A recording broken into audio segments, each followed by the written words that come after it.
I wanted to start off with a little bit of evolutions because in the beginning, you were one of the first that said, what was it, like 2 months ago? 2 months ago or so that you were like, watch out for evolutions. It's going to be the next big thing. Like, it's very underrated right now. And now we're looking about, what, 3 weeks ago or so, and it's absolutely just at the top of the market right now. Yeah, actually, it was my very first video here on YouTube that I was Mm. talking about evolution. So this would have been back in May, like the beginning of Oh, wow. May. So not two And months ago. yeah, so I mean, I talk about it all the time, Yeah. though, obviously. People probably get sick and tired of hearing me about it. But yeah, I was talking about it in my very first video back in May. And I just saw all of these characteristics about evolutions. I had been Hmm. watching it for the last few years, and I knew that at some point it was poised for growth. I didn't know Hmm. how long that was going to take. I didn't know if it was going to be kind of a short-term time horizon, long-term time horizon. But there were a lot of factors that I saw in evolutions that uh, definitely signaled the right path for me. Yeah. You look at it, when it came out, you look at it was released right around the same time as Pokemon Go. That to Hmm. me was the big renaissance for Pokemon. That's when you saw a lot of people coming back into the hobby. And then, you fall over into 2020, and through different circumstances, things like the pandemic, more people spending time at home, and the crazy prices that we've been seeing for WotC, but more Hmm. specifically base set. As more and more people are getting priced out of those base set series, whether it's first edition, whether it's shadowless, whether it's unlimited, or even Japanese for that matter. The next best option for people is evolutions, because you essentially have the exact same cards but at a much lower price point, so you still get that nostalgia, just without the high price tag. Yeah, exactly. Now, do you think it's basically?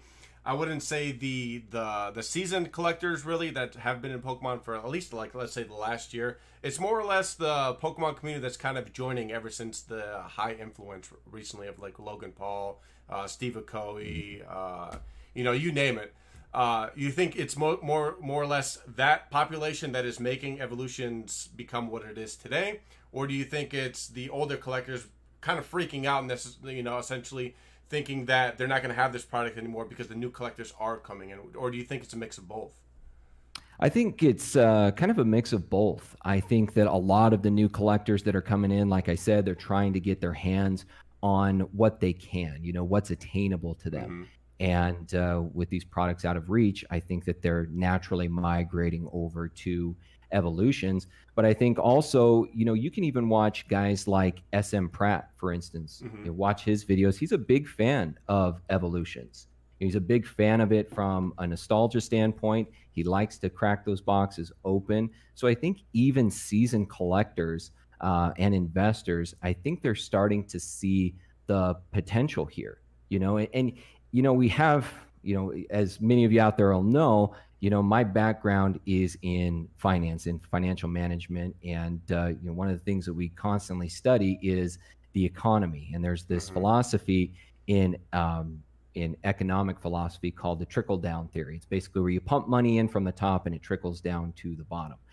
And I think what we're seeing right now is a similar circumstance where all of those really top tier products, those first edition cards, those first edition sealed products, they're just not they're not attainable anymore for Mm-hmm. the average person. So people are moving down that hierarchy and trying to find the next best thing that they can afford, from their own financial perspective. So if it's moving from first edition down to shadowless, down to unlimited, down to Japanese, down to evolutions, you can even look at it on the side of graded cards.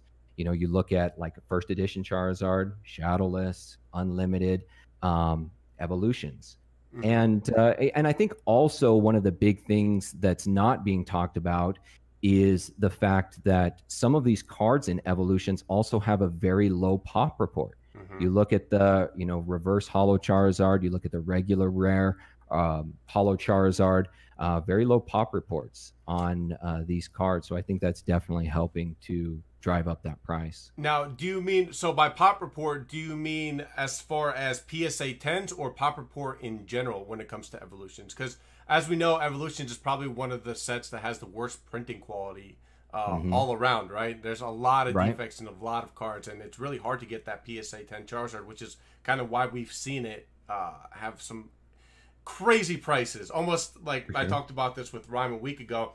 Evolution PSA 10 Charizard is going for what a 1999 base set Charizard is going at a PSA 9, which is kind of mind-blowing, right? So do you think a lot of it just has to do with that essentially, or just pop report in overall card standpoint? Yeah, I think it's a combination of both. I think, just from the actual numbers, from a statistical perspective, the fact that, you look out there and there are very few PSA 10s on the market. In fact, I can't really come across any, in my research, very, very difficult to come across those. And the fact, just from a print quality standpoint, that it limits it in the first place.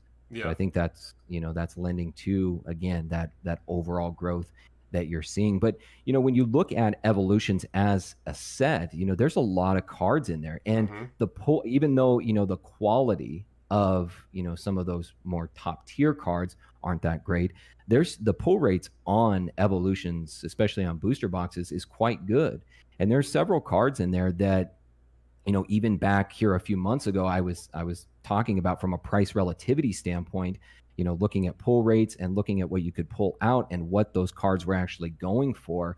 Evolutions was a steal at $100 a booster box compared to what you could potentially pull out of there, and what a lot of people were pulling statistically. That price relativity measure was, again, it was just telling me this is it. At some point, something's got to give. Yeah, something's got to give, and I think that's just one of the cofactors that we're looking at right now of what's seeing this this overall surge in the price of Evolutions. But you look at the different products, from what I've seen, it's mainly the booster boxes that are seeing the big price increase. Booster packs are starting to see that as well. But right now we've got the Kanto Power Collection boxes out there where, you could potentially go pick those up from any store. You know what I mean? If they don't get scalped. Yeah. If they don't get scalped. Exactly. Exactly.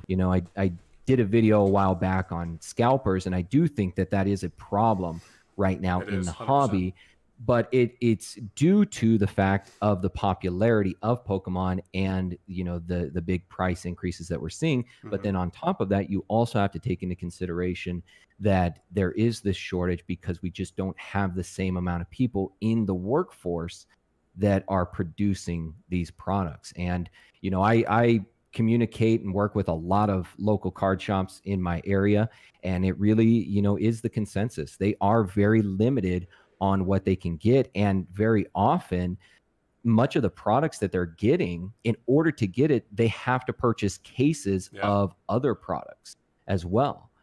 So their hands are tied in a sense as well.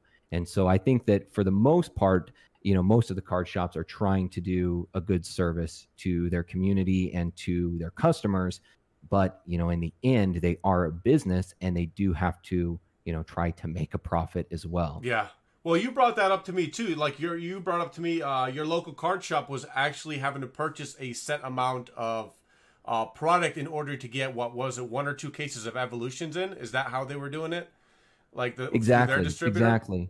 Yeah, so they were having to purchase cases, at least this one in particular, he had to purchase cases of the Champions Path ETBs in order to be allotted both the Evolutions booster boxes as well as the Hidden Fates tins. So, not only are they, I think it's kind of also, this I think also lends credence to the fact that I don't think that we're going to see a reprint with Evolutions. Because not just this card shop, but other ones that I've talked to, they're really highly allocating these booster boxes now. Now, I don't know about the new product, the Kanto Power Collections boxes, but at least from the standpoint of the booster boxes, they are very, very tightly allocated now, which makes me think if they were going to reprint, why would they allocate these so heavily in the first place? You know Well, what I mean? one thing I heard that you bring up the Cantos Power Collection is that they basically made it in order to kind of clear stock, to empty out their warehouses of Evolution, to kind of say that's it, right? I mean, I was a first proponent, you know, when I released the Evolutions video, I think I want to say like 3 weeks ago, and I was like, why are they doing this? They're going to reprint it, they're going to not, you know, and then I've had a lot of comments and a lot of research after that, and I've seen that it kind of seems like they're trying to get rid of stock. But would it be out of the realm of Pokemon to essentially one day wake up and say, hey, let's print some more Evolutions? I mean, we can't really coffin that theory, right? I mean, they could essentially still print some Evolutions if they really wanted to. Probably wouldn't be in their best interest, but you can't completely say that, hey, they're not going to print this stuff anymore. Well, and certainly they could, but you have to also think about it from this perspective as well. Basically, anything after Wizards of the Coast, they could reprint anything after that as well. Yeah. So they could reprint EX series. They could reprint Diamond and Pearl, Black and White. They could reprint all of that. But to what avail? You know, to what avail are they? Because realistically, let's look at it from Pokemon's perspective. A lot of the time when they're reprinting products, these are products that are still in rotation in the competitive environment. Yep. So they want to make sure that the people who are playing competitively can afford these products. You know, and that's why you saw the reprints with, you know, Unbroken Bonds, for instance. Such a new set. As far as I know, still in rotation. And there's just, to me, there's no reason why a set like that, having been released so recently, should have been climbing up to, you know, it was at about $250 a booster box. Yeah, it was right around there before it crashed. Yeah. And so, you know, that's the way that I look at it. I look at it from the Pokemon Company's perspective as well. So yeah, they could for sure reprint Evolutions, but is it really to their benefit? Because realistically, they can do it with any product. Yeah. Now, I've also heard a lot of people say, well, you know, they could reprint base set, they could reprint Jungle. Well, no, they can't, because there are copyright issues there. You know, you've always got that Wizards of the Coast stamp on it. And Pokemon at that time, Wizards of the Coast was essentially like a contractor for Pokemon. They were the ones that were producing and printing those cards. So they will always have the Wizards of the Coast stamp on them. And so even if they did, you know, I mean, Evolutions is essentially a reprint of that, but nobody in their right mind would pay the same price for an Evolutions booster box as they would for the, you know, a base set booster box. Yeah. And realistically, you're looking at the same kind of, and nobody's going to pay that kind of price point. You're definitely right. But is $500 really a worth it price right now for Evolutions? I mean, that kind of seems like a high-end product, really. And, you know, it's only, what, 4 years old now? Four working on 5 years old. Released in 2016.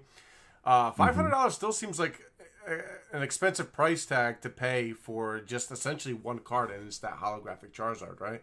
I mean, there's great cards in that set that people are going to enjoy and like, but realistically, by looking at the population report, it's everybody's searching that PSA 10 Charizard, which is only a 3% chance of getting it based off 100 boxes. So essentially 3 booster boxes may or may not have a PSA 10 Charizard in it. So is $500 really worth that price right now just to go ahead and get that one card? Or what are your thoughts on that? Well, I mean, first of all, I didn't expect it to increase to the price point that it did just over the course of this year. But again, you have to take all of those other, you know, those extraneous factors together when you start to look at the legitimacy of this type of price. Now, you know, it's hard to say, does it deserve a $500 price tag? Does it deserve that? Well, you start to look at the cards in there. And yes, you know, it is very difficult. And yes, maybe a lot of people are trying to chase that PSA 10 for that Charizard.